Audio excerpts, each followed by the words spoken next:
Hello, welcome to episode 230. 230, Dissonant Waves. Time to get out of school. At least that's how it was for me in Yeah. elementary school. What time did you all get out of school? In elementary school, Um, Ritz and Trix.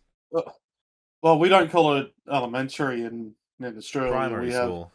yeah, because we have primary and high school, and I think you have like middle school, high school, and elementary, don't you? Yes. Yeah. Yeah. We all at least have preschool, am I right? I mean, I did. Yeah. Yeah. I went to Catholic preschool. Primary school was get out at 3 p.m. Same. We were 230. Middle school was 250, and then I believe high school was 310. High It was school all was, roughly free. yeah, for us it was 3:20. It was kind of weird on Thursdays. Like it changes per grade, and I'm sure it probably does in some of your schools as well. Um, and this is just during public school system, and this is the school system that I was in. I don't think there's any kind of like legal requirements on it, but it was No. like for high school it was 3:20. Um, on Thursdays when you're like in the year 7 and year 8, it's 3:15, and that's because Thursdays would like cut back a period by 15 minutes, basically, um, or something like that. Because school sports would happen on a Thursday, so from like year 9 to year 11, you would basically end on a Thursday whenever the sport ended. And on Tuesdays, if you're in year 11, because of just the way that periods and stuff work, you actually finished at 2:40. And then when you're in year 12, you finish Thursdays at 12 o'clock. And that's just assuming no free periods and all that. Of course, of course. Yeah. So it was a fun little bit of math that you had to do every week. You know, it sounds like you got out a decent time. Oh yeah, it was all just to try and make it all work out. It's actually one of the like I could spend a whole episode complaining about a lot of the processes that my school did. That's not one of them. Now, did your school bell ring at inappropriate time? Yep. Yeah. That's because the process during the school bell would be one of the ones that it was supposed to basically ring every It used to be like every 40 minutes basically because that's how long the period went, and then it kind of changed everything. But we had many a time where the school bell rung, and then teachers are just yelling, "No, it's not lunchtime. Get the fuck back inside." Yeah, we have our fifth and sixth period were our lunches, and when you had lunch, it was like 10 minutes shorter. There were like an extra set of bells during fifth and sixth. I was visiting my cousin, and she lives near an elementary school, and I was leaving around midnight. The bell went off, and you could hear it throughout the whole neighborhood.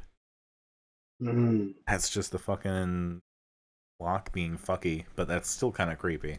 So, Yeah. I would not want to be there during that time. But, See, at midnight, we didn't have bells ring at our high school. We just had kids impale themselves on the fences around midnight. that's how the kids at your school died? No, they didn't die. It was just their foot. Oh. Yeah, it was a good story of fuck around and find out. Oh, what happens if I try and go over this large fence that has spikes at the top? Yeah, wasn't the smartest decision made by anybody at midnight. No, not at all. I could tell many No. stories about my schools, but we're a music podcast. So, probably. This is why I'm picking stuff like our mutual friend this week, because my schooling system has led to the emo enjoyment that I have. That was something I learned to enjoy outside of school. Mm-hmm. The real learning stuff. Anyway, I spoiled one of the picks of this week. Dominic, what were the other four, I believe? Yes. You also chose Ratboys, Singin to an Empty Chair. Trix, you chose Disintegration by The Cure. I chose Cull Ficle by Asian Glow and The Beach Boys. That sound. Right, Manny?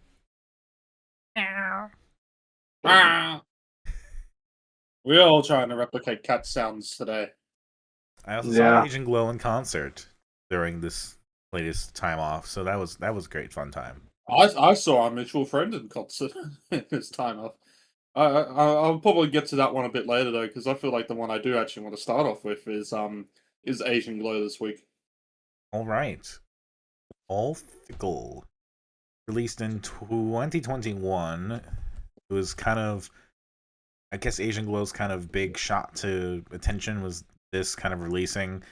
I believe, as the story goes, this was inspired because Paranol had released To See the Next Part of the Dream, and this was done in like a week. I read that somewhere. I do not remember if that's totally the case. Wild. But that seemed to really light a fire under. I think they go by Gyn. Okay. Well, when was To See the Next Part of the Dream released on Bandcamp? Because on Spotify it says that Paranoia is after full cycle. To See the Next Part of the Dream was February 23rd, 2020. Okay, that makes a bit more sense. March 17th. It's March 17th, yeah. Mm-hmm. Yeah, because I didn't trust that Paranoia had put that on Spotify No. instantly. But it's kind of crazy that, like, Asian Glow has gone out and done stuff, and now I've seen a version of that band, but especially Gyn, in concert in Chicago. Wild. With Your Arms Like a Cocoon there. With, like, the bands of Your Arms and Gingerbee being the backing band for this tour that they're going on, it's lovely seeing the whole scene kind of, like, work together. Yeah, and you know what? Knowing how Asian Glow's discography has gone kind of since this, it's one of those albums where I don't really see people like talk about this album.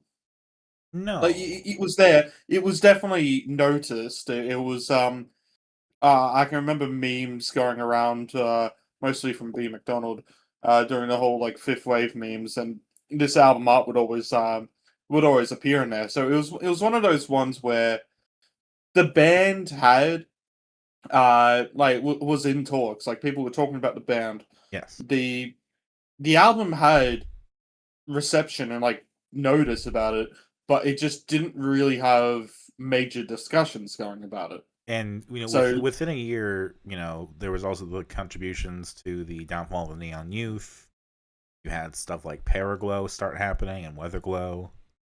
All stuff which personally, by the way, I think are better outputs. I'm Yeah. not too receptive in a positive way to this album. Not negative towards it, but I feel like it falls under that same kind of discussion that you would do with Your Arms and My Cocoons EP, albeit probably with a lot less to kind of process about the songs, in which you can see the concept going into the songs written here, but there's still quite a lot of work to be done. Sure. Which Asian Glow does do. But there's also like quite clear proof that, when given some more time and given some more like attention, ability to fully expand, like there could be some really cool stuff. Like I think Wheel off of Paraglow is one of the best songs to come out of this whole movie. Yeah, and basically like all the albums and all the stuff, as you're saying, that came out right after this are more considered to be kind of that peak Asian Glow discography moment. Right. Yeah, I would say even the album afterwards, Stale Flutes Means, probably had a lot more critical reception as an album. At least from the online discussions that I would have remembered seeing around that time. I feel like Full Sickle does, or Cull Ficle, sorry. Probably saw it about just as much, if not slightly more, than Cull Ficle, but that's from what I saw. Mm-hmm. But I feel like this is one of those albums in which we've gone back to this and listening to it 5 years after it's come out. So a whole scene has basically developed, and developed's the best word I can use for that. It's no longer an upcoming scene; it's a scene. Yeah. So this is one of those, like, I can appreciate that this is basically one of the moments that signified the start of this scene actually being a thing. Yes. But also, it's like it's probably going to be left there at that point. Yeah, it's not. It doesn't stand up as like a true like holy shit moment. It's more of like a this person's also a pretty good musician who has a lot of potential. And it's probably actually a Yeah. bit more proof in that case, like talking about it 5 years afterwards, because I'm sure if we actually did talk about this when it came out, we would have just had this drowned in parallel comparisons. Yes. Yeah. And I think that's an album that to see the next part of the dream that does hold up from that time as Yes. well. And so that probably would have made it worse, and this would have just been a true like, oh yeah, we forget about this, forget about Asian Glow, blah blah blah. Which no, it's probably best that it's been given the time to actually do a proper assessment of this. But it really for me just struggled to have that oomph to it to make anything about it hit. Like it's an album on which I can tell you the vibe of with the kind of low shoegazy stuff that's happening into it, but I can't tell you moments of. It's. I feel like we have a similar reaction to this that we did. The actual album came out last year, the one that was in binary. Mm. Yeah. Yeah, which I believe I did as well. Yes, which maybe that's just how I feel about Asian Glow's music. Maybe that's how I feel about a lot of the kind of international shoegaze scene. We'll say in this sense. Even with Weather Day and their last album, I did feel like that had a couple moments on it. But as a full album, there was a lot that was lost in the sauce, as I would say, on this album as well. I mean, one thing I do notice, I think, is much more realized now. Is there's a lot of like, I'm not not technical enough to like know all of the terms, right? But like, Yeah. Mhm. say, Trix, you can correct me. It's like a counter melody or something is kind of like placed in some of these songs at a certain point, like a new, Counterpoint. yeah, like a new kind of like thing to pay attention to, a little ditty of some sort Yeah. that comes across as really inspired a lot of the time. Fits in pretty well, but in a live setting, really like takes the attention, and amps up the whole experience really, really well. And I've just seen Weather Day live. I agree with that artist as well. I feel like these are artists in which, I've always said on this podcast, I think there's a big difference between the live version of an artist and the studio version of the artist. And there are some artists in which I think the studio version is a lot better, and there are some artists in which I think the live version is a lot better. Yeah. Having not seen Asian Glow, I can not tell you on that. Having seen Weather Day, I would probably agree that Weather Day's better live than on studio. I mean, collaborations aside, I do think Asian Glow is better as a live act. There was something really interesting about the energy going on during that set. And like, stuff was happening, the power was going out to like parts of the venue and stuff. It was a very weird kind of like, oh, shit's got shut off again. Fuck. But like there was like kind of a reckless abandon, kind of like a fuck it, I'm not from here. I'm just gonna do my thing kind of attitude that really drew people in and really made the experience kind of like ethereal and floaty in a way that I have not really experienced in the fifth wave setting very much. Mhm. So that was cool. I really dug that, and you know, you kind of catch bits and pieces because they're very in it, and so they're just kind of talking, and so like, oh, I think they said that this is a Flaming Lips cover. Oh, I think they just kind of said that this is one of the songs that Weather Day helped write. Mm. No, I do remember as well that the Asian Glow project was supposed to wrap up with Unwired Detour, and then it was supposed to be under the actual the artist name basically, or closer to the artist's real name, Right. for the new project, and then that just didn't pan out, and they went back to Asian Glow. And I mean, it kind of worked out, Well, it's not the first artist to learn that mistake. That's we call that in Australia the Chet Faker moment. I figured did that, I'm assuming. Yeah, he had a huge hit in Australia with Talk Is Cheap. Even the next year after that, he had a big hit with that it's not even remembered anymore. But it was just because his name was on it. It was basically a hit with The Trouble With Us.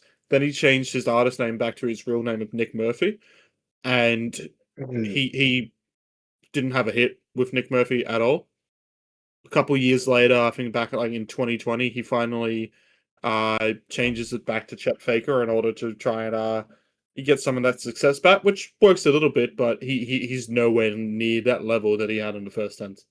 It is a very dangerous game to change your name into something different when you already have an established base, because sometimes the established base isn't actually following everything and has no idea that you've changed your name. It is worth remembering that the general public does not know half the shit that's going on. Yeah. Now, granted, Asian Glow didn't wait 5 years to change the name, and therefore go into a whole. By the time that Chet Faker put something out as Chet Faker again, it was basically like, oh yeah, I remember Chet Faker, or nah, I moved on to something else. So at least with Asian Glow, they were smart enough to change it back before that would happen. But I do find that's a kind of funny, a funny way that Asian Glow's kind of career has gone in this 5 years. There's been quite a lot of everything since this album. There's having those moments. There's during all these collaborations. There's during all the international tours. Like it's all come from it all has come from this album.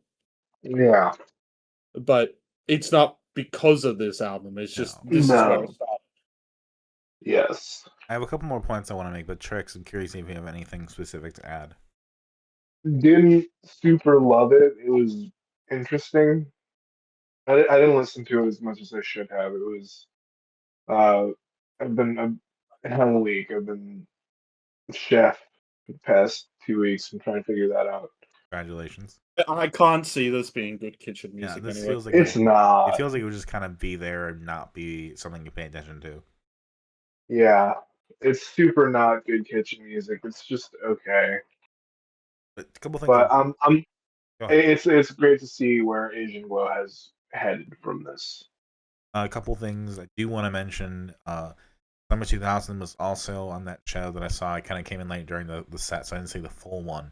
But Summer 2000, now that I've seen them not do John Krasinski, they got a huge Asian Glow influence in their live set. Like it was kind of uncanny. Like, oh, you're doing like the really atmospheric kind of shoegaziness too. And I did forget that there was the collaboration on Ellie Kemper, which was my personal favorite from which ended the set from that album. Show. But like Tyler from Your Arms and I were kind of talking about it a little bit. Yeah, that it's that like muffled kind of drowning kind of screaming that they have going on that sounds like what Summer 2000 is getting into. And now that some of them are also in their backing band, it's all kind of makes sense, a little bit incestuous with all the bands and all the sounds mixing together. Yeah. But I also would be remiss if I also did not point out that at the moment, right now, there's a little bit of controversy on Bandcamp, and that Asian Glow was supposed to have released a new album in March. But didn't. So our Uncaught, as of this recording, is still listed for pre-order, coming out March 20th, 2020. The 2 singles released. And the quotes on the page are, hey, will this ever actually come out so we can download it? Then it's time to give everyone their money back. Pre-ordering is such a scam these days. See, my personal favorite for quotes like that is on my friends band on their album from like 10 years ago or like 12 years ago at this point. Shit, I gotta go find the exact quote because it's crazy. Ordered a tape like 8 months ago and never got it. Oh well, these guys are semi-okay. I had to check. Ritz, your quote from the Weekend Run Club's Zoo page is still on the Bandcamp site. Yeah, where I said Dominic is not dead. And I did my favorite track is All My Friends Are Dead. Correct. I'm there looking out for you. But yeah, I agree with what you've been saying. It's cool to go back to, but kind of like John Krasinski when we cover that, but even less so. It's a case of we've gone to this, and if we covered it, like I said, when it came out, it would have been drowned out by other artists. But now that we've covered it 5 years later, it's actually more drowned out by what Asian Glow has done since. In a sense, we were kind of right to skip it. Yeah. Yeah. But I do think it was worth covering at some point.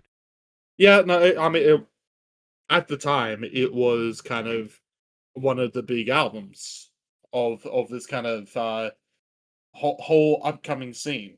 Yes. Now that it's no longer that, it's good to have a bit of a retrospective compared to where it is. But like I look, I kind of forgot about that Summer 2000 collaboration just for a bit. But like I did too.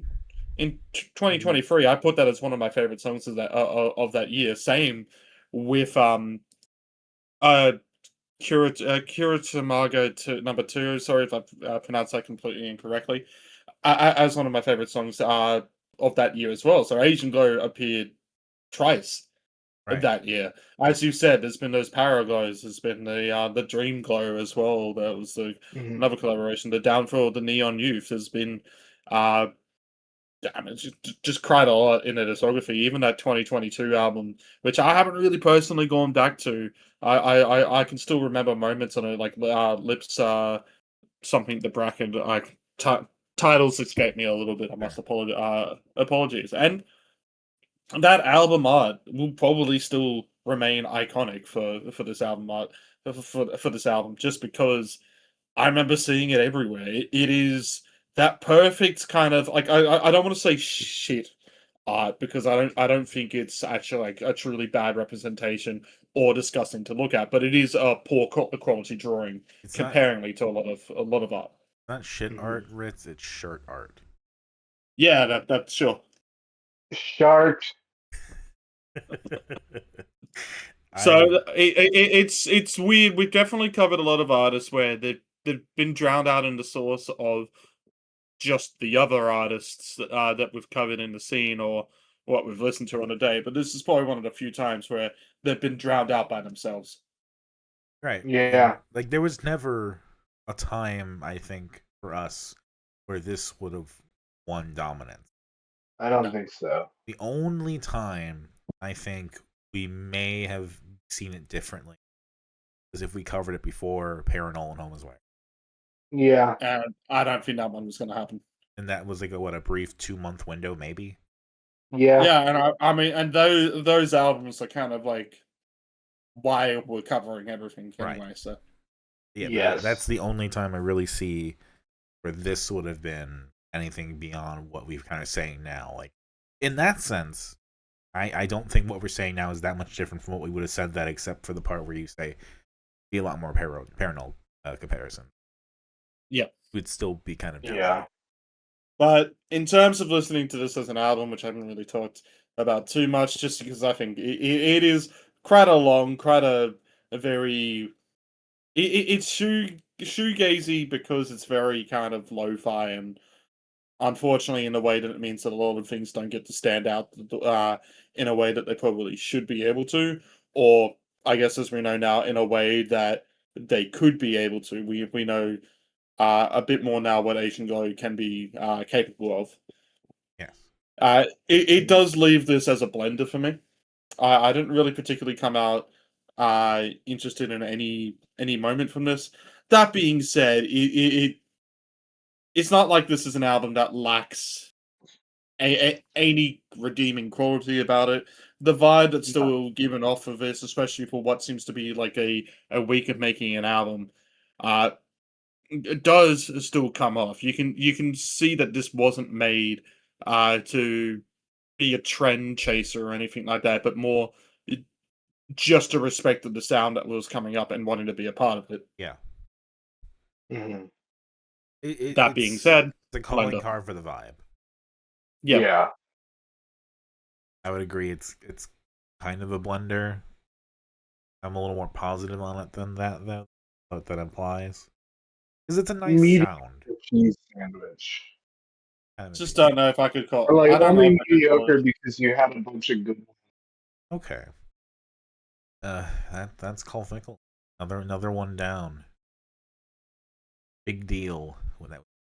I think there's still quite a lot from that early scene that we have yet to talk about. As I do more research myself, there's going to be a lot in my scene that there will be next to talk about. But until then, Trix, what are we covering next?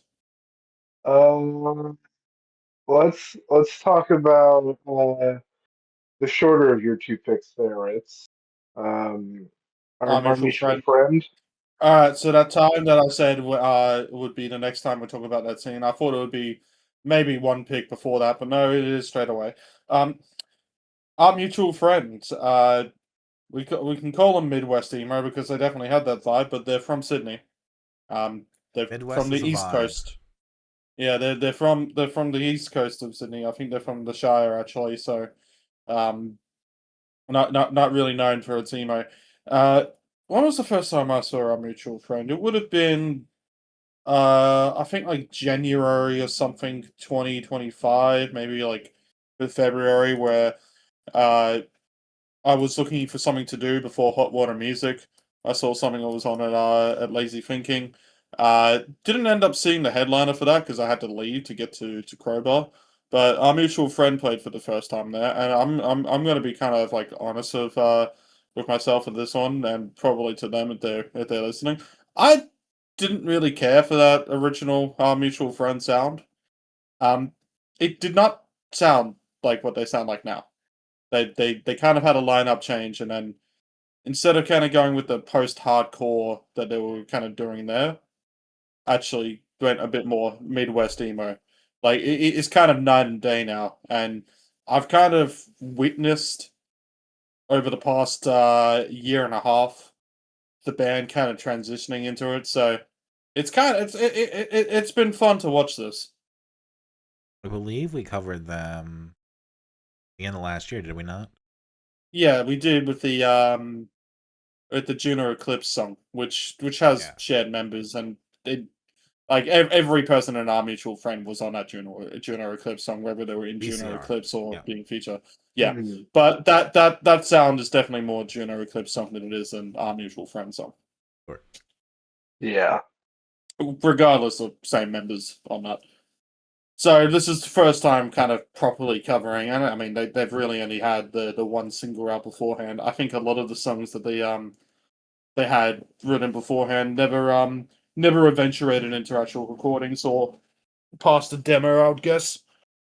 I mean, on their Bandcamp, they have what seems like an extra single to Comfort.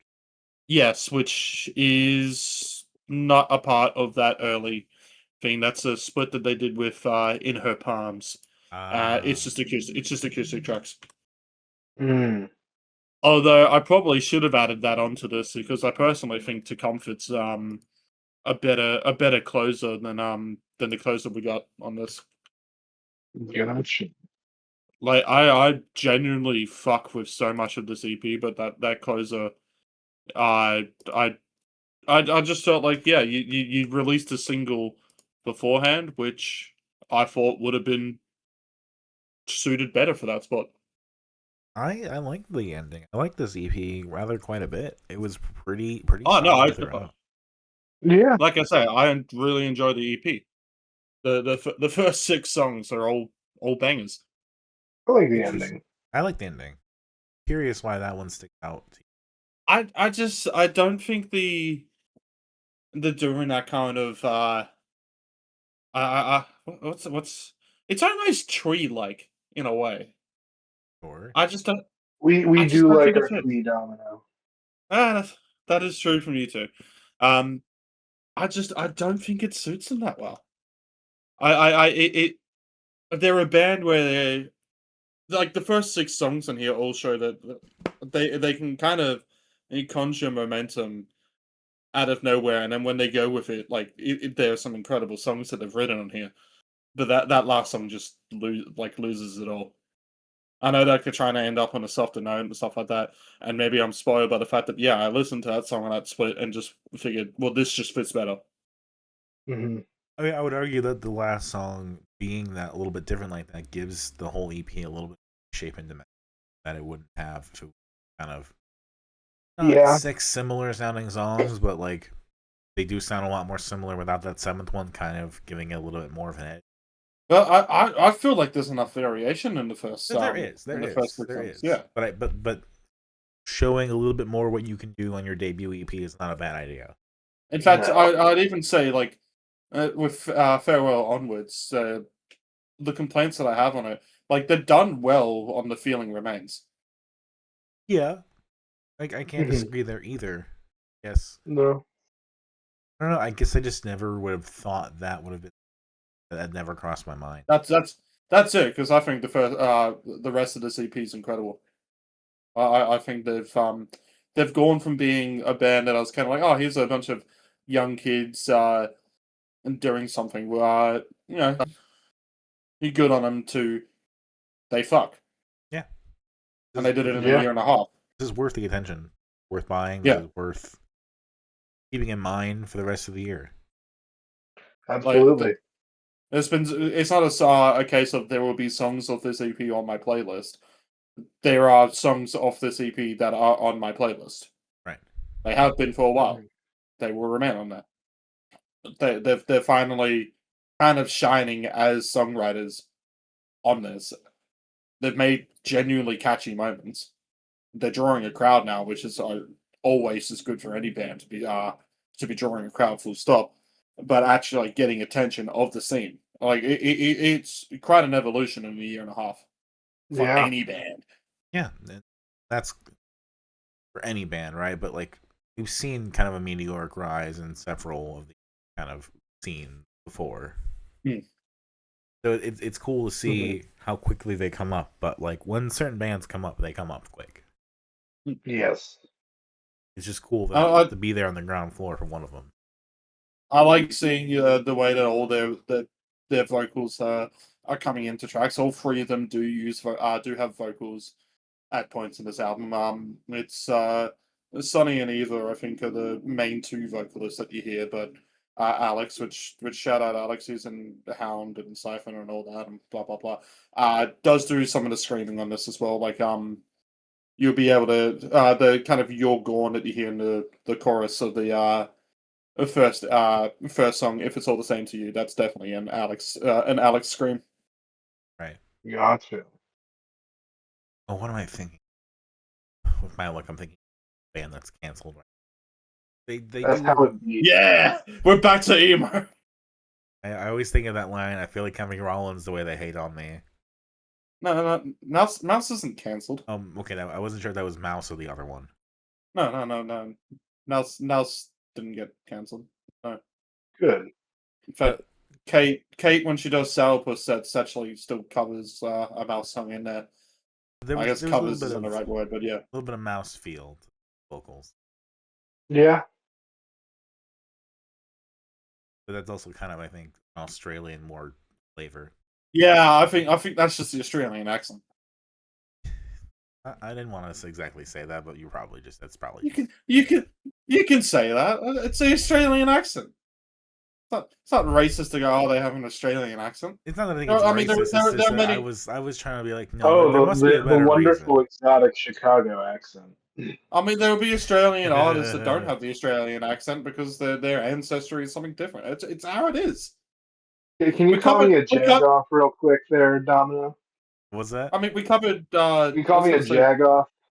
A jagoff? I was going to say, Dominic, for a comparison, like we covered Naki Soul. Naki Soul doesn't have what I would say is a true Australian accent. Yeah, there's definitely a tinge of it because she's been living here for a while. Sure. But also her ancestry comes from different nations, so you can hear some of that in it as well. It's how it is. Yeah. I guess I was thinking that there was something more to it. I don't know. No, there must be, but maybe not. Nah. It's Australians screaming over a math rock guitar. And it works. It fucks. Yeah. What else can you say? This is another one of those that in a different week this would win.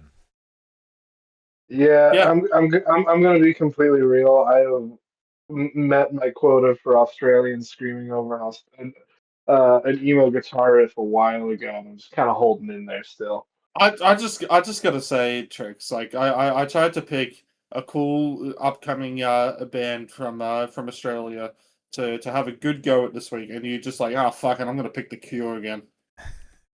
Hey, I love the fucking Cure. Okay. You're always on The Cure. Is there a problem? At what point, Trix? At what point will you admit it's just depression? Well, I'm actually like the least depressed I've ever been in my life, funnily enough.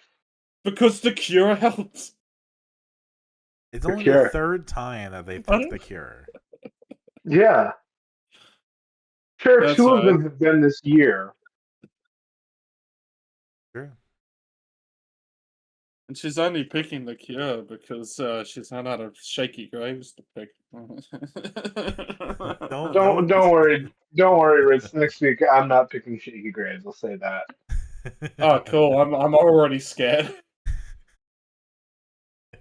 I wouldn't be scared.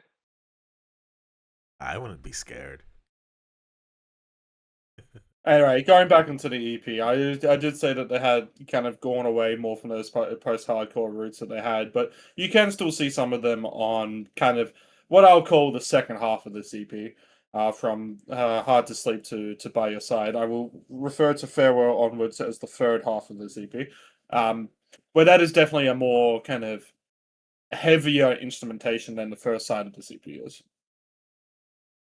And both are It has some of handled. those reasons. I think both are handled equally well. Yeah. Like the cool thing about this EP is that there's a really solid, I don't know what you call it, confidence. But yeah, there's no sense of like, to me, like I disagree on Farewell onwards. So that to me it's like, well, they're trying different stuff and nothing feels out of place or out of step for them. Yeah. But there's a good meme with Fantano reviews where there's the collection of albums that would have gotten a 10 out of 10 if it wasn't for one song, and that's close to how I feel in this EP. Interesting. I genuinely think that the first 6 songs that are on this, the 6 7 of this EP, are genuinely some of the best emo that we have in this country at the moment. Now, when I say it's the best or my favorites of this year, when we go to emo and adjacent, it's we've covered Plano, we've covered Craning, we've covered some absolute classics. But in terms of just a classic emo sound, then yes. Yeah, this isn't quite plainer, but like good. Yeah. And not every album needs to be some long slowcore masterpiece. Not everything needs to be a experimental industrial album. Sometimes you can just go back to the classics and try and reinvent the wheel. Yeah, sometimes you can get completely accused of that and it blows up in your face, but sometimes you just reinvent the wheel and the wheel's good. Yeah. And that's what it is. I quite like the ZP. Good she Sam.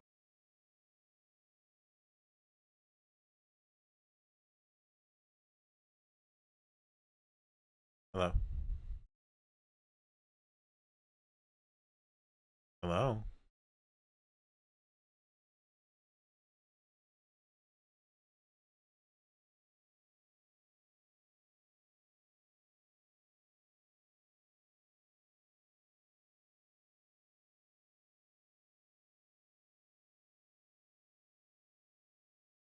Hello. Yes. I think we just had some Discord fights. Dominic. Hi.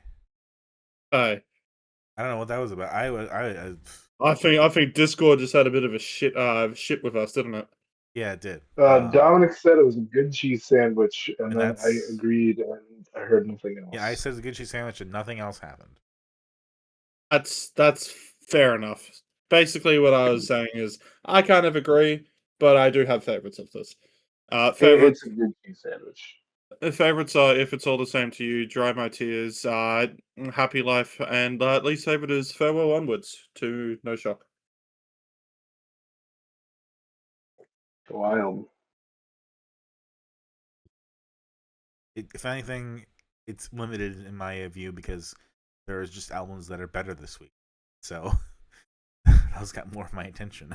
I can't. Yeah. I can't disagree with that either. Like this is an unfortunate one to get a bit lost in the sauce, but like it will probably be really in my it'll probably be in my favorite EPs of the year. Mine too. By the end of the year. Yeah. Yeah. We'll see. But let's turn the page a little bit. Let's talk about the. Yeah. I'm learning more and more that I just fucking love The Cure. Finally found one that I really, really like. Good job, Trix. Trix, I'm gonna ask this question, and you gotta wait for me to finish the question before you answer. And Okay. it's kind of multiple questions. Why did you pick The Cure? Why did you pick Disintegration? Didn't you know that I wanted to win this week? I picked it just because I wanted to listen to a damn fine album for 2 weeks. And just I had two solid picks, and you picked Disintegration. yeah, you can't fight against Disintegration. Nah, if I knew this, I would have just picked some shit. Now, I will also say, I like this album quite a bit. I do not like the first 3 songs. Pictures of You is fucking phenomenal. So You could cut those 3 songs out, and I would not notice. It would be better. I fully disagree. Those are some solid classic Cure. yeah, Plain- I've got to disagree as well. Actually, I Plain Song I love sounds the way this so opens. like I get why Plain Song is there, but it also feels like a fucking 80s Vangelis, like fucking We Are the World ass kind of beat sometimes. All right, so Trix. Now that we no longer care about Dominic's opinion, so you remember how I talked about that one Hottest 100 where 9 Cure songs made the countdown? Yeah. Yeah, 2 of them from this album made it. Which ones do you think they were? Pictures of You and Love Song. You got 1 out of 2. Dominic, what do you reckon it was? Love Song and Fascination Street. Okay, so you got 0 out of 2. It was Pictures of You and Lullaby. Huh. Love Song didn't actually make it that year, so it's probably a bit more of a slow burner, I guess, when it comes to being people's favorite from this album. What is very weird for me is that when I got into the Cure at all, I was into a different version of Love Song. So this one sounds weird to me. I gotta say as well, Dominic, that it's kind of funny that you did pick Fascination Street, because I think that was maybe the only one that was in Guitar Hero. Interesting. Huh. Yeah, because that was in Warriors of Rock. I don't think they had another song in Guitar Hero. They probably had it in Rock Band. Fucking shout out to Robert Smith using my favorite quirky Fender instrument. The bass 6.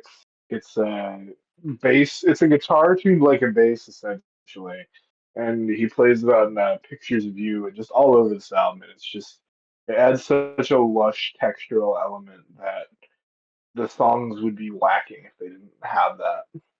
Yep. So, Fascination Street was the only one in Guitar Hero. Plain Song, no, not Plain Song. That was in a different game. Sorry. Just Like Heaven, Friday I'm in Love, and Love Song were all on Rock Band. Sounds about right. That would have been awesome if Plain Song was in Rock Band. I don't Yeah. get it. I don't understand. But we like slowcore. But it's not. But it has the same elements. It's proto slowcore. Yeah. It's some 80s synth bullshit. So It's some fantastic 80s synth bullshit. This is like gourmet chef 80s synth bullshit. Plainer is 20s guitar bullshit. But I Plainer love it. sounds cooler. I'm reading here right now on the Wikipedia page that apparently they use Plain Song and Ant-Man.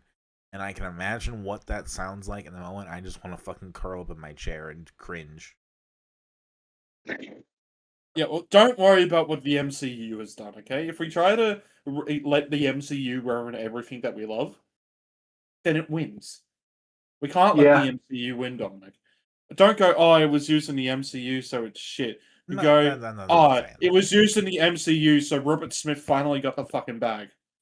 Good for Robert Smith. Yeah. And by that, he probably didn't actually. He probably all went to the label. But still. Yeah. But so many of the other songs are so good. I just don't understand why these three have to exist. See, This is kind of like where I was at with the EP, with not liking the ending, and now you're not liking the intro. But I think the intro to this album's great. Maybe it's one of those things I'll come back to down the line and be like, "What was I talking about?" Are you kidding me? The Cure is great. I love Disintegration. Yeah, this Greatest is album the ever. best of the Cure albums that we've covered. Yes, Yeah. that's not a Yeah. question. No. Once love song hits, to me, everything is hits. Oh, this album's just great. I was listening to this earlier tonight with Charlie out on the fire escape, and a fucking bat kept swooping us. That's amazing. Truly, Yeah. what an incandescent experience. Yes. Yeah, I mean, I know Goth this is Disney princess. 80s goth bullshit, goth and synth bullshit, but it's good. It's one of those ones where, again, I don't know if I would call this a 10 without really thinking about it more properly, but it's just a strong 9 kind of instantly for me. I feel like this is the one where I go, okay, every other Cure album is like there's a couple moments and stuff, and I enjoy that, but I'm more enjoying off the vibe. But this is like one where I feel like it all just kind of sticks. Hmm. Like the Cure hit for me, but like this Yeah, is great. Yeah, this is great. and I started out not liking Yeah. the Cure, and then I kind of liked the Cure. And now I like them a lot better. But we also came to a I point. fucking love this Cure. We also came to a point where I recognize some of the songs, and I actually like those songs. Now I've grown from that and like some of the other songs. Fascination Street's really Yeah. fucking good. I really like that. That's another one of my favorites on this album. Yeah, I love Fascination Street as well. The Same Deep Water as You sounds like a really clunky title, but like it works in the song. Yeah. I feel like if I'm gonna say what my least favorite moment on this album is, it's just I feel like the outro to the same Deep Water as You was probably what I would consider the most pretentious part of this album. Yeah. I'll agree with that.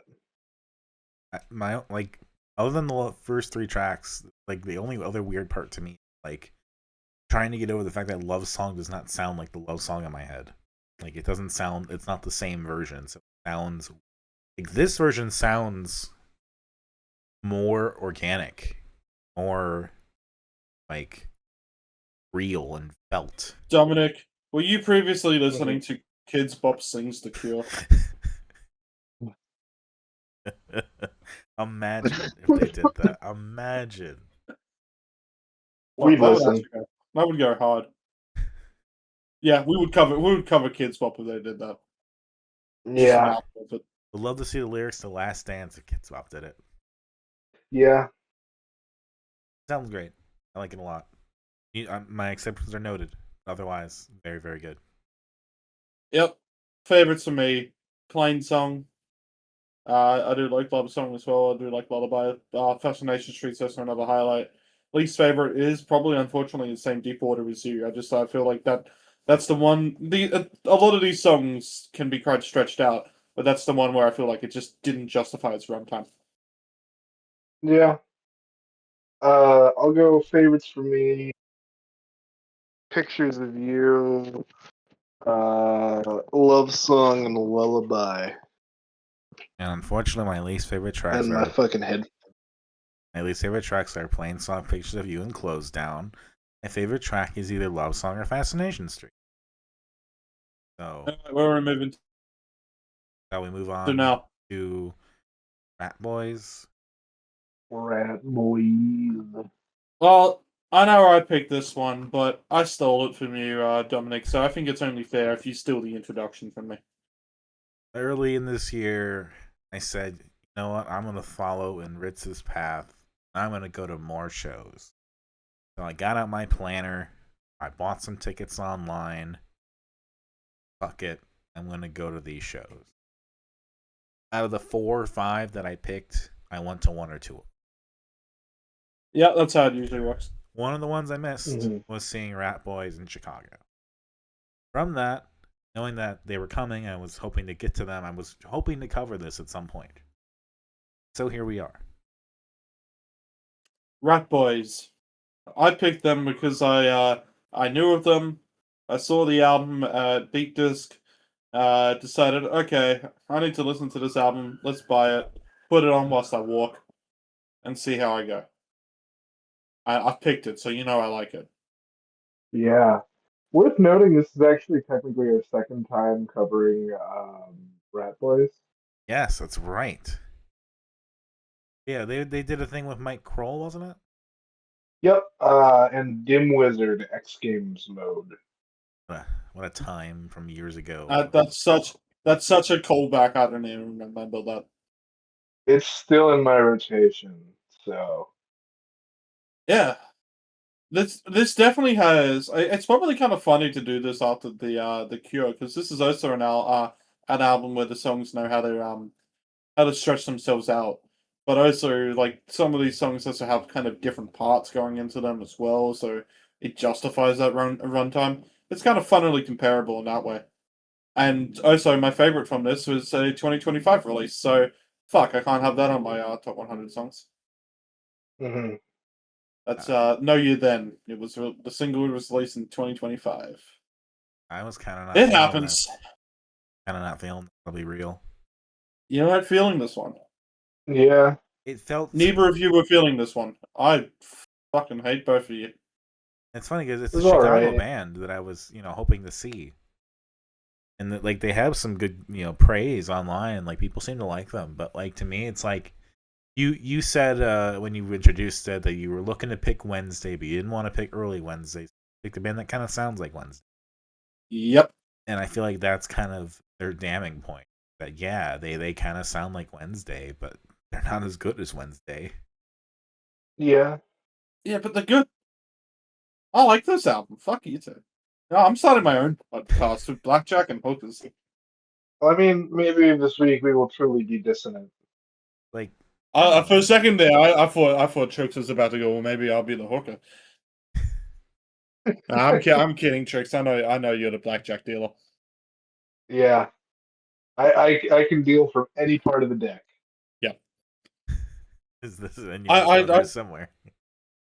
I'm just gonna disagree. I think this is a great album. Like I had to internally ask myself, did I like Asian Glow or this more? I had to really figure it out.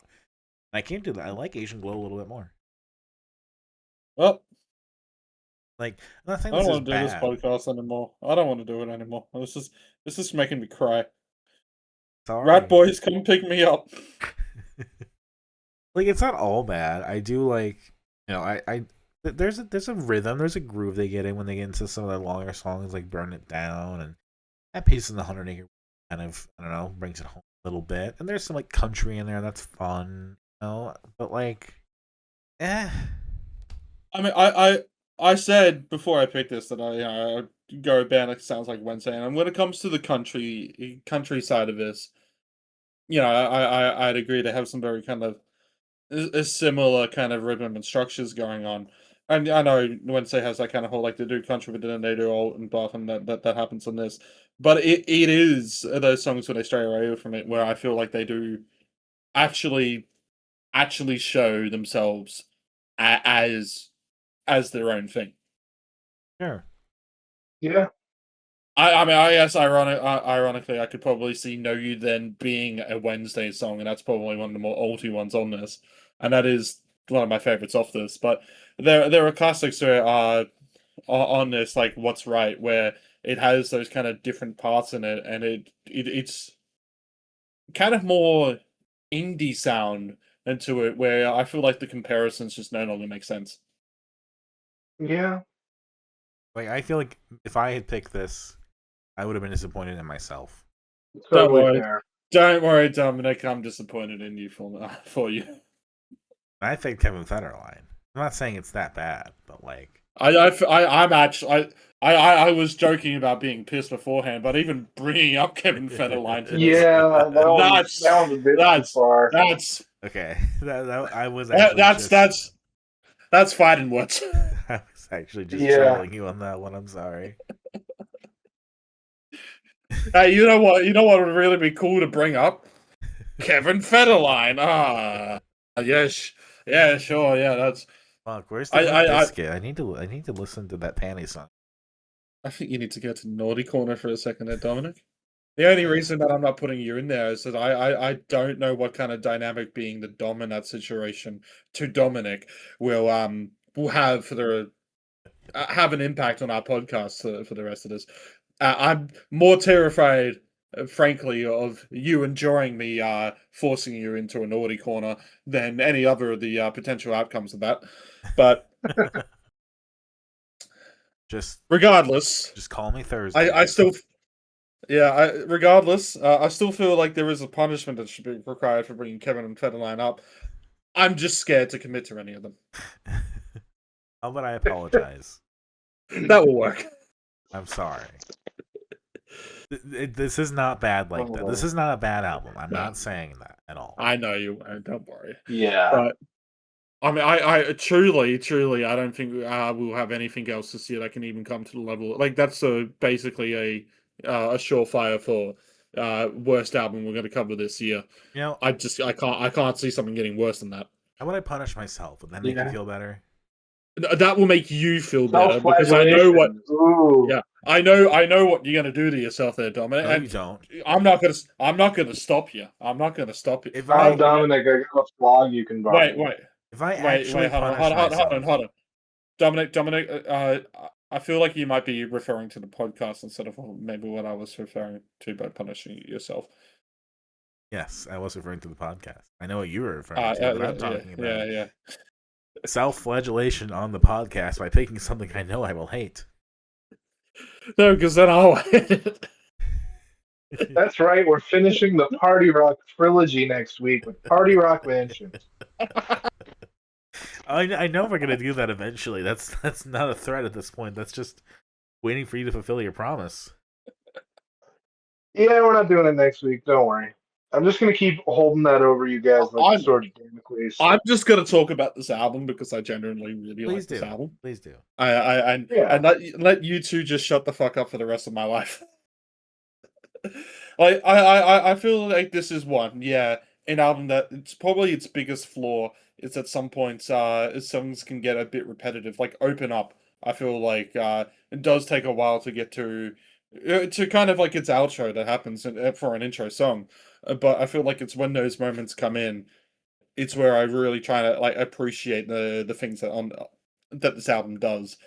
I do start to also find some of the catchiness in the songwriting. Whilst I haven't really gotten into previous Ratboys stuff, from what I've heard, other people say it's a lot more kind of mature songwriting that they've done on this, and in the sense of they're probably attempted more to do kind of traditional song structures comparingly to what they've done prior on here. Mm-hmm. I do think they are quite capable of writing a hook when they need to. There's songs like The World's So Madly and Know You Then, as I say, which definitely have those kind of hooks to them.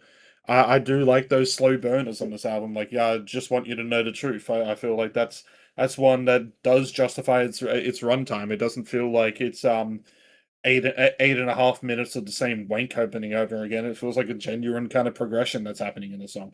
I feel like this is an impressive album, and you two have just made me cry. Trix just sneezed over my cry, so that joke was gone. That was a cough. Trix has decided to get sick instead. That's fully sick. Yeah, I think I'm catching something. That's a shame to actually hear. I genuinely am shocked that neither of you could see anything in this album. Can I talk? Yeah. Or do you want to catch it up for the rest of your life? I couldn't hear the question. Would you like me to continue shutting up for the rest of your life, or would you like me to say something? I was joking with the shut up. I love you too. I love you as well. Gotcha. The dissonance in this is an act. Everybody, please. Yes. Why are you leaving me? But I don't know. Like I'm thinking through Open Up right now, and it's like that song is nice. It's fine. It's cute, but like it doesn't take me anywhere. It doesn't wow me. It doesn't intrigue me in a way that I was hoping this album would. I guess maybe that's me having expectations, something I shouldn't. But I don't know. It's like I feel like Carly Hartzman could come through here and really punch this album up all on her own. Yeah, but I feel like that also just puts the maybe it's on me for saying like I picked a band like Wednesday because I don't want to pick Wednesday going into seeing Wednesday, but But that can't fool yeah, you. If I was I ready to feel pick like this, yeah.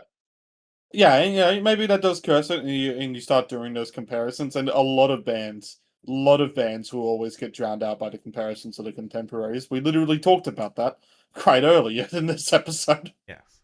Yeah. Yeah, so I can get that if you're trying to do the comparisons, but I feel like it ends up meaning that this album doesn't get a fair shot because I do feel genuinely they do their best to kind of carve their own sound, not just a different sound, but their own sound. And that's fine. Maybe it's just not a Yeah. sound that interests me. Who knows? Anyway, for me, my favorites. I'd say my least favorites probably Open Up. I was naming songs of that. I'd say that's probably my least favorite. And my favorites are Know You Then, Light Night Mountains, all that. I love when she screams out, didn't care, didn't care, didn't care. That's just one of those moments I hear. Just want you to know the truth and what's right. I'll shout out Bring It Down. Otherwise, kind of a blender. Kind of a blunder, but I will shout out that at Peace and 100 really brings it home. I feel like for burning down and kind of the long. Now, Dominic, I know we just had our fight there. I know this got very intense. But wouldn't it be nice if we all just got along? Well, I tortured Talking you about Twee. talking about Ratboys and pet sounds. Pet sounds. I tortured you too with Smiley Sessions and Smiley Smile and all that stuff. Figure, let's go back to the Beach Boys and do the real album that people. Mhm. Pet sounds. Kind of like with the Beatles with the White Album. It's kind of like, oh, this Well, is actually good. Oh shit. I mean, Yeah. the most important thing that we have to mention, Dominic, which we've mentioned on this podcast before, it's not a take that's that we've exactly had, but it's a take that we've seen other people's had and therefore stolen. Is that one of the most debatable things about Pet Sounds and comparable during Asian Glow again in this situation is that some have considered it to be the first emo album. It's intriguing. It's kind of Yeah. what the emphasis of Fifth Wave, not entirely has been on, but a bunch of artists have taken in, specifically Home as Where. I mean, It- but listening to this, I'm like, Yeah. oh, this is where Kevin Barnes gets it. Yeah. I don't agree that this is the first emo album as a proper serious take. I can No. agree No. that there are elements in it, and that's kind of what a lot of those artists are probably saying as well. I can't actually speak for them. Elements of kind of the structure and experimentation that happens in this, comparingly for its time, that have attributed to, I guess, the motto, we'll call it, of Fifth Wave. Yeah. It does feel like it has that kind of bedroom sound that a lot of newer artists bring in. Yes, but also is the bedroom sound just trying to chase this? And it is also a very kind of slow album. But it's so Like, not in a bad way. luscious. Not in a bad way, yeah. But it has that kind of... Maybe you could say it's the first Gaze album. Maybe. I thought Brian Wilson was married to a woman. No, yeah, everyone's got a beard at some point. Trix, I've come to love you again after the Ratboys incident. You're back in the good books. Thank you. But like, You may now sit in the front seat of the car. if we really want to analyze this for like seriously for a second, if you put Of Montreal lyrics to an emo beat, then you couldn't just say Of Montreal is also emo then? All Kevin sings about is like hating oneself and pining after girls and then not being into them and everything else. Yeah, yeah. Well, to be fair though, I mean, Kevin Barnes doesn't give emo vibes. They've always given theater kid vibes. That's it. You can get crossed over on those all the time. And Now, there's also the trend of crossover there. there's a trend of like theater punk that's like becoming a thing that I'm not a fan of. That I feel like tries to go for emo in the mainstream. Now, are you trying to say that if Brian Wilson was a teenager in the 10s, he would have been singing along to Book of Mormon songs? Yeah. Yeah. Because probably. Brian Wilson, I hate you. Why'd you do that to me?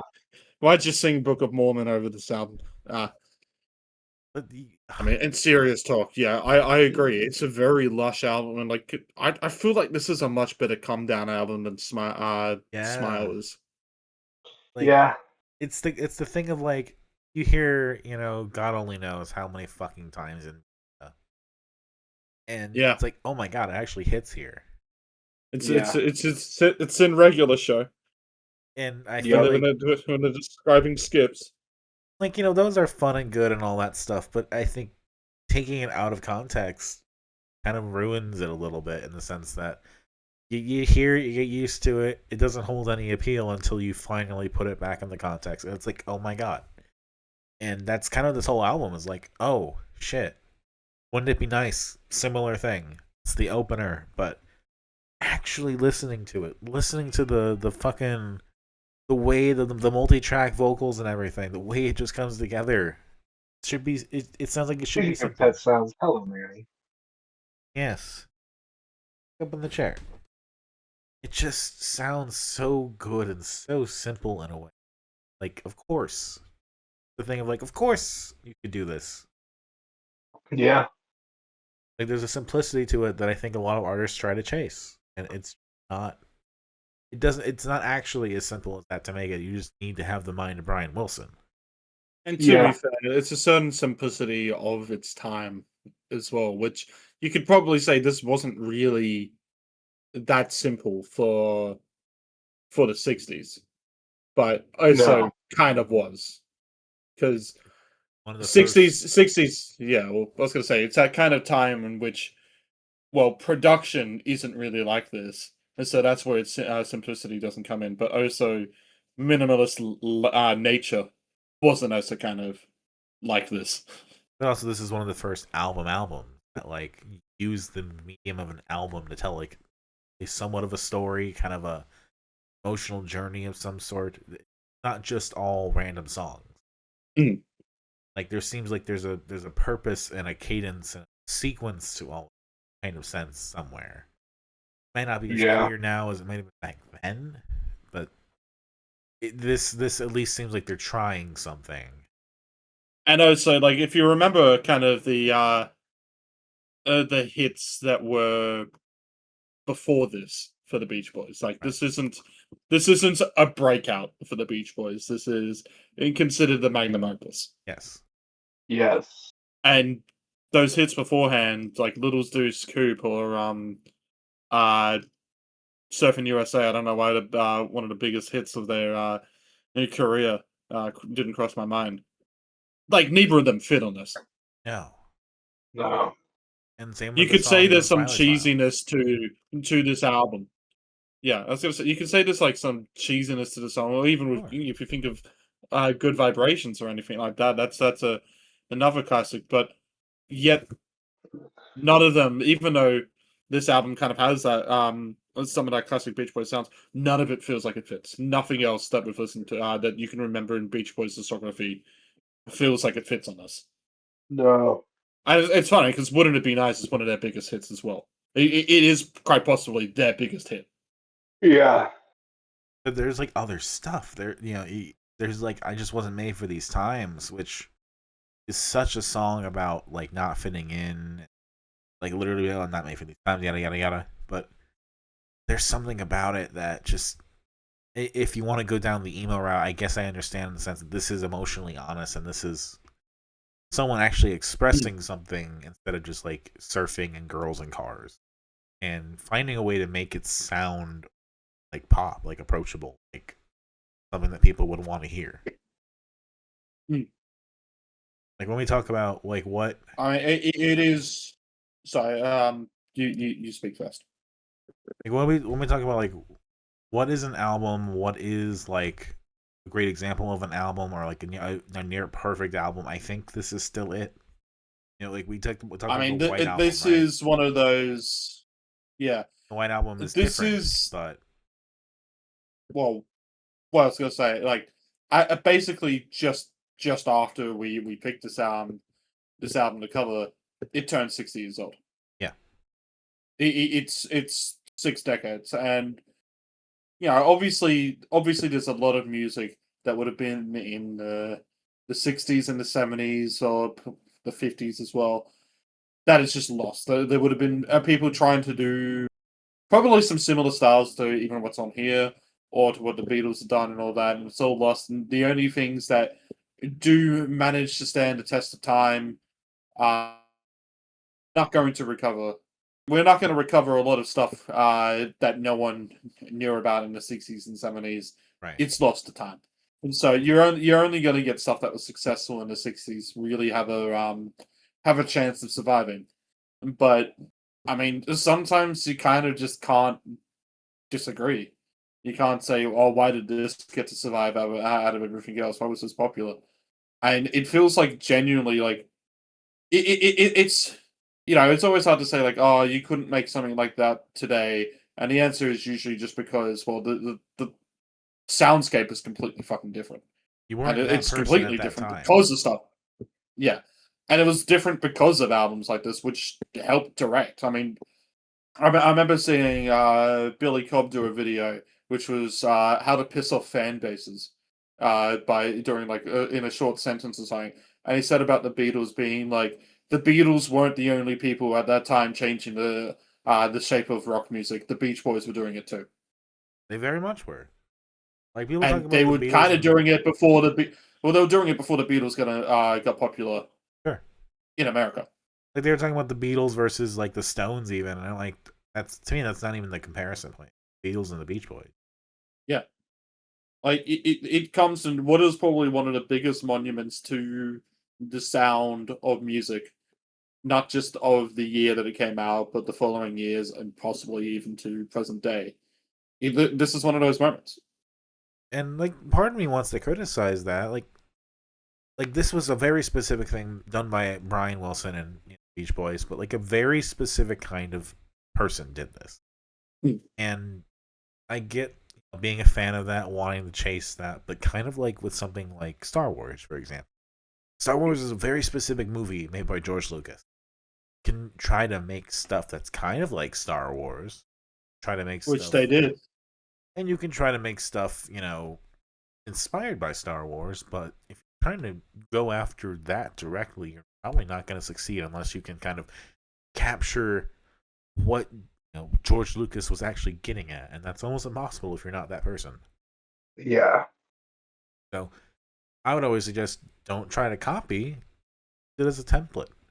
And even bands I love, like again I'll mention Of Montreal, listening to this in full, it's like Of Montreal really rides that line sometimes, especially in their earlier work.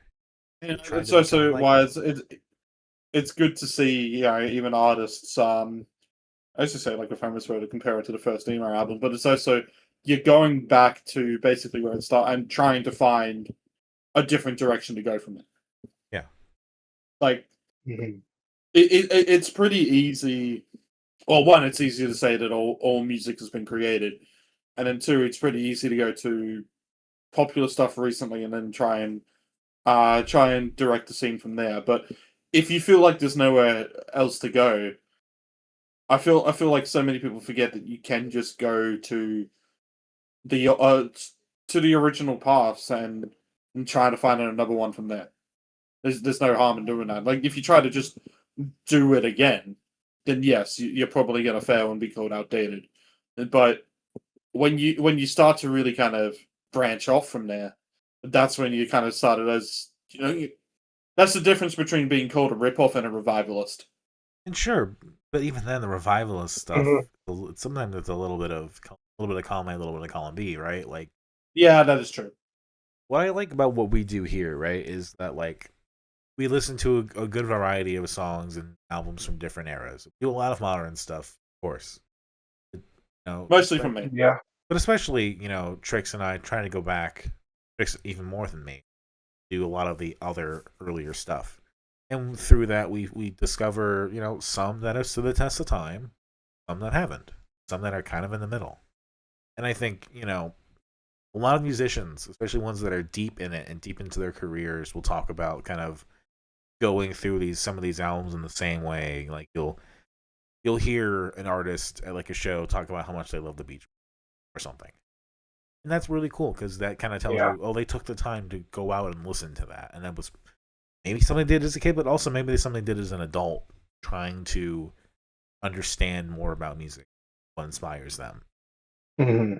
But, like, it's interesting because you can do this and kind of filter out based on, like, okay, this is kind of what I like and this is kind of what I don't like. And the way we've done it, I keep a list, of course. I look through this, right? And I'm like, okay, we did that Nazareth album forever ago. We're not going to fucking go back to that. I keep forgetting that we did it. But, like, maybe there's something on Black Moses, right? That could inspire something. Yeah. Right? Like, maybe, that Uriah Heep album, not something that we'd go back to. But no. The Trout Mask Replica, maybe there's something there for us. Yeah. It's interesting if you want to just cover the hits and the things that made it, like you said, because history is written by the victors, and therefore only go based on what was popular. That's one way to do it. But if you want a more wholesome, more deep look at music, you gotta go. You gotta go for the branches. You gotta go and see. Okay, well, I've heard of Trout Mask Replica, but what's this King Crimson thing about? I know the Beatles, but what's this Ram album about? And with those things, I think you're having that writer's block, and you're going to those classics again and again and again. That's cool. Maybe... Dominic, there's just this one comparison you've also forgotten in that one. Sure. I've heard of this D.D. King album. Well, what's this Kevin Federline like? That's true. That's true. You want to follow the Would you rather K-Fed or D.D.? D.D. I think D.D. I think with D.D. King, that one at least has the humor of that being so shit. It's kind of funny at times. Yeah. Like him singing about being half German is so just bad 80s rap cheese. In a time where it wasn't even the 80s. I think that was out in the 90s, wasn't it? 89 or 90. Yeah. Whilst Kevin Federline is just so like you're not that guy. And like the way Kevin Federline like represents himself, it's kind of a little sketchy. Like maybe like we've listened to bad albums. We really have. I didn't like Tones and I. None of us like Tones and I. I picked that one because I figured we would hate it, and I feel like at least in that case, there's still probably a better representation of who that person is as a person in that album. I think there is a better case of who Dee Dee Ramone is in that album than who Kevin Federline is in his album, because the only thing that you can get from that from K-Fed's album is holy shit, you're a wanker. Yeah. Tones and I doing Welcome to the Madhouse gives the vibe of like your friend in their 20s who is just now getting into Lord of the Rings. Like, yeah, it's good. What do you want? Like, yeah, sure. That's fucking basic, bro. Come on. Yeah. It's Tones and I was the case of like somebody had a hit and like one. I would offend Johnny Runaway as the song, because I did think that was an interesting kind of like little breakout song when it happened, but it got way too much praise and it didn't kind of highlight properly what the flaws of it was. That by the time that the flaws became very apparent, they were just the whole personality. Right. And like what I meant by my comparison was like the whole Welcome to the Madhouse thing, and like all these crazy and kooky personalities. Like that's kind of a very basic concept of like exploration. Yeah. That is well. It's like when there was no real substance to the album, but you could still at least kind of feel that with what Tones and I was doing, that it is at least somebody who fought, or at least like was doing an extension of what they think art is. Sure. Well, so Kevin Federline, it's more of a case of I don't even think they cared about art. I feel like it had to just come out to promote themselves. Like he wanted to prove he was the best rapper and the best singer and the best dancer and the best husband to Britney Spears. Because all he was known as was Britney Spears' husband. He did not know. It's all he's known as now is Britney Spears' ex-husband. That's like he approached it with swagger, fake swagger at that, instead of being a real artist about it. And to be fair to him, if it did hit, he probably would have succeeded. But where would he have gone from there if it hit? Right? Like, how do you can't. Maybe you can. Maybe there's some way you can, but you most likely cannot evolve that persona. No, but he could have at least survived and being like a noughties hip hop star. He wouldn't have gone past out of it. Don't get me wrong. He never had any longevity. But if he did have success, it would have been a grand old move. But I mean, listening to it, it was never going to have any fucking success. No. Turns out he would have gotten the chance to do Monster instead of Eminem. Oh man. Eminem still just coasts us the success of the 8 Mile era. Let's just get that one straight. Yeah. I don't think he's done anything good since the Eminem show, and that's not even a good full album. I don't listen to Eminem. Never really listened to him. I've listened to songs that my friends have put on, but I avoid him. Same. Yeah, rap god, sure, impressive, whatever. It's not even. He just raps fast, but the song's shit. Like, what do you want from me? Yeah. Anyway, I'm even talking. Now that I've been upset by you doing Kevin Federline to my picks, I've done it to yours. But I think you were right in doing so. I think it was an interesting dynamic. I think the original point I was trying to get at with Pet Sounds was that beyond just going to the classics, I think the inspiration for what can be done now more easily found in the offshoot. I do like Pet Sounds, but I've listened to Pet Sounds 1,000 times. I also remembered that I liked In the Court of the Crimson King. So let me listen to that again and see, what I can get. Or I remember when I really liked The Adolescents and I checked out Dead Kennedys from. Let me go back to that and see what's up. Yeah. That is, I think, the critical the way to avoid just being the retread, the revivalist that doesn't know how to evolve. Yes. And if I have to criticize the 90s and the 2000s era of music that was really going for the 60s, the less talented versions of Elephant Six, even some of the Elephant Six stuff, for being real, too much of it was trying to do this. There needed to be more references in the pool. No, I don't know. That's what I always think. Don't just go back to Pet Sounds. Do more. Live with Pet Sounds in your bones, in the same way that the musicians that were around in the 70s. Fantastic album. I'm sure Robert Smith heard Pet Sounds a million times, but never consciously tried to copy it. Mm-hmm. Anyway, so Trix, I feel like the big hot take is that we probably enjoyed just Disintegration more than this album, though. Yeah. Yeah. I can't agree. Can't agree. Don't get me wrong. I know I said earlier, fuck you, Trix. You ruined a number one.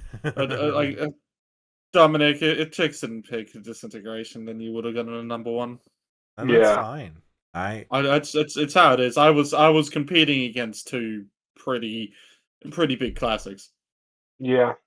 And I was, handicapped by the fact that it took me a while to get into the Cure, and there are still Cure songs I just don't jive with. We will be listening to more Cure eventually. There will be a break from the Cure, but the Cure will return. I'm sure the Cure will return. Anyway, as far as Pet Sounds goes, all pretty good, but I especially like the classics. Wouldn't it be nice? God only knows. I also got a shout out. I just wasn't made for these times. Sloop John B. Even Don't Talk Put Your Head on My Shoulder just has really beautiful, just multi-track I was going to say that has to be a song that gets a shout out. Don't Talk. Mm-hmm. I think I got to agree with your favorites. I don't really particularly have a least favorite from this. I even love the instrumentals. No.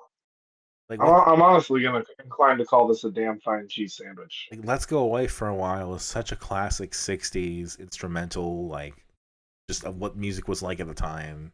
This is such a perfect time capsule. Yeah. I mean, could we dissect the lyrics? And is there something maybe problematic in some of the lyrics? Maybe. I kind of listened to it. I was like, maybe there's something there, but If you dissect everything, you're gonna find something problematic. it's from the '60s, and I think things were a little not as progressive as they are now about relationships. Yeah. So just kind of know that older album. What are you gonna? Yeah. You can't fucking pillory Brian Wilson about it now. He's fucking dead. Yeah. That's something Yeah, that we has miss you every day, changed. bro. That some people ask cover him, Rip Brian Wilson. I love the Rip hasn't Brian changed. Wilson. Every time I think of that Instagram page, the daily updates on Michael Jackson's health, where someone DMs and just goes, "How's he holding up? He's dead. Oh, maybe check in tomorrow. It might be different." Uh, I guess we do the rankings now.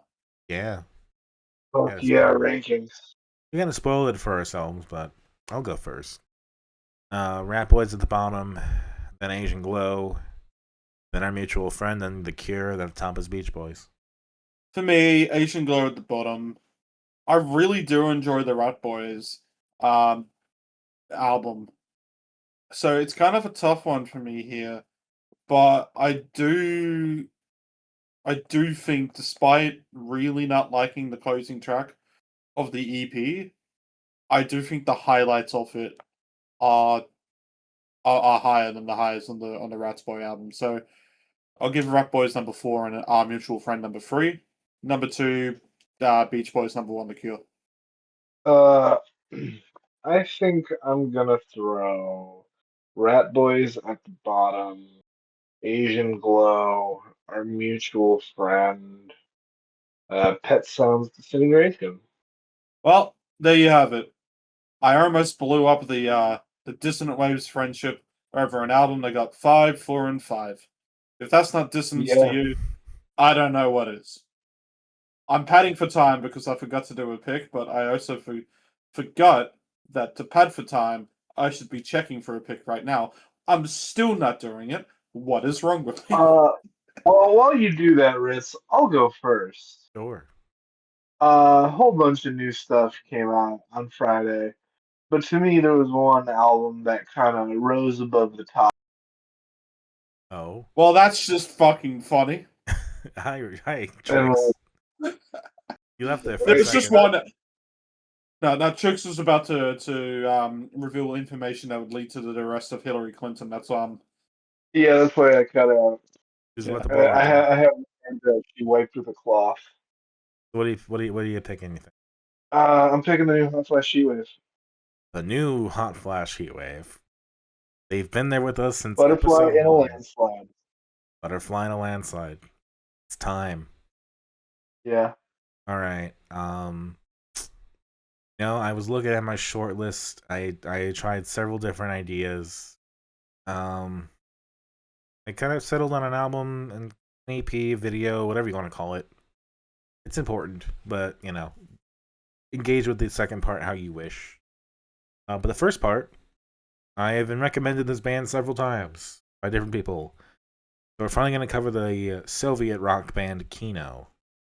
Their album Vedsta po imeni Solinsts, which is something like A Star Called the Sun or something like that, from 1989. Gotcha. But also, we've been talking about The Cure, so we're going to do more Cure. It's the sessions at AOL, which is where I heard Love Song for the first time, and that's the version that I very much prefer.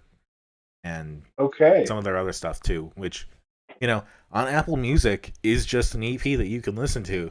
But since it's a thing that, was only done for iTunes, it's on Spotify. So there's a YouTube link. Sick. Alrighty, I am still currently deciding. As much as I'm tempted to pick that Naughty's Australian Christian ska, I feel like that's one to bring out later in life. So that's when you do a week of hatred. Yeah, that's gonna be for either that or if we get RJ back on. Yes. So I guess I'll put mine down to 3 different options, and as my peace offering to Dominic this week, I will let Dominic choose out of the 3 options. But also in keeping with the Dissonant Waves theme, I won't exactly say the albums. I'll just give it kind of a little hint in this. Um, Okay. so in one of them, we're going to get kind of Adelaide folk. That's option 1. Option 2 is Melbourne EPs. That's how I'll describe that one as. And then option 3, which would actually be the only one by an artist that we've covered. And I feel like that's fun. That's fun options to pick. So we got Adelaide folk, Melbourne EPs, one artist that we've already covered. Yep. I think from those descriptions, okay, let's do Melbourne EPs. Alrighty. So we will be doing a new Scams release, All That's Left of You by All That's Left of You. But also something else that I noticed that came out, and they had a bit of a connection to We Will Look Back at You because they played a show with them, is My Dog Satellite by My Dog Satellite. So doing 2 self-titled EPs. I'm not going to pick anything else. There was one pick I was curious if you would pick. You did not pick it, so I'll be curious to see if that comes up again. You're happy to announce which one it is, but if you want to save that for outside of recording. I'll save that for outside the recording. Outside of recording. We like to keep secrets in this chat. We do. Anyway, so our selections. Butterfly and a Landslide. That's Trix's pick. Hot Flash, Heatwave. I picked the Kino album from Soviet rock band Star Called the Sun. Is a Russian name that I don't know how to pronounce. And The Cure, Sessions at AOL. And Ritz has picked Let's You self-titled. My Dog Satellite self-titled. That will do it for Dissonant Waves this week. My name has been Dominic. You can catch me editing this podcast, putting it out on YouTube, and praying for the best. Maybe, just maybe, our next video will get more than 10 views. I have been Ritalin. You can catch me outside Dominic's window with a boombox with a love song playing whilst I'm crying, going, "I'm sorry, take me back," and a bunch of flowers, only to realize that was actually not Dominic's house. That was like 3 That was apartments. a week from me. And I have been Trix, and you can catch me rooting around the trash in the dumpsters out by Wrigley Field. Gotta update your That was my address after book. party plan. How did you know that? Sorry, Dominic, you were saying? You have to update your address book. That was like 3 addresses ago. Shit. Yeah. Well, Although I've got to say the elderly couple I bugged instead were very nice about it. I'm glad. I heard they were kind of dicks, so they probably liked you because you were nice and strong. Oh, that might have been 2 tenants ago. You got to update your address book. Fuck. Probably right. Anyway, have a wonderful night, everybody.